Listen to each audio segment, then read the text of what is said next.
d'abord, le renoncement communal, ça c'est une très bonne chose. Deuxièmement, la surprise, à laquelle personne n'avait pensé, parce que personne n'avait, dans les débats antérieurs, envisagé sérieusement la question du passage en souterrain, parce que tout le monde considérait que c'était hors de prix, en gros, parce que techniquement c'est pas faisable, parce qu'on est passé sous la Manche, on peut passer sous la colline du château, c'est pas un problème.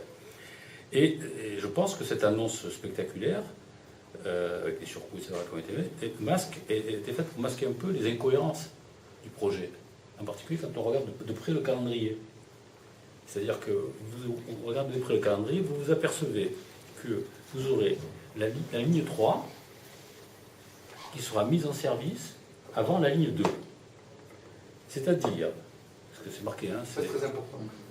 Début des travaux 2014, avenue de la Californie pour la ligne 2, 2015, mise en service de la ligne 3, de l'aéroport au Grand Stade. 2016, mise en service de la ligne 2, et là on a quelques interrogations vu les délais.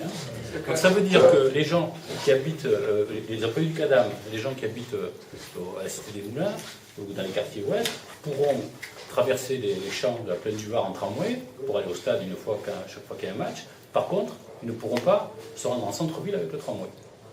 Je trouve que là c'est vraiment la principale et totale incohérence de ce projet. Donc je pense, pour nous, que si on dit partout, dans tous les journaux, le dernier sondage qui a été fait par la presse, c'est que la ligne 2 apparaît comme prioritaire pour les Niçois, elle est prioritaire pour les Niçois, mais elle n'est pas prioritaire pour Christian Estrosi, puisqu'il fait d'abord la ligne 3. Donc il y a vraiment un vrai problème. Je pense qu'il fait ça pour se donner du temps, et le temps étant de l'argent, pour se donner d'éventuelles marges financières plus tard, pour pouvoir réaliser ce qu'il a annoncé, qui coûte une fortune. Parce que, tu dis 100 millions de kilomètres pour le tunnel routier, qu'il a annoncé, et je l'ai entendu dans plusieurs réunions annoncer que c'est 150 millions. Donc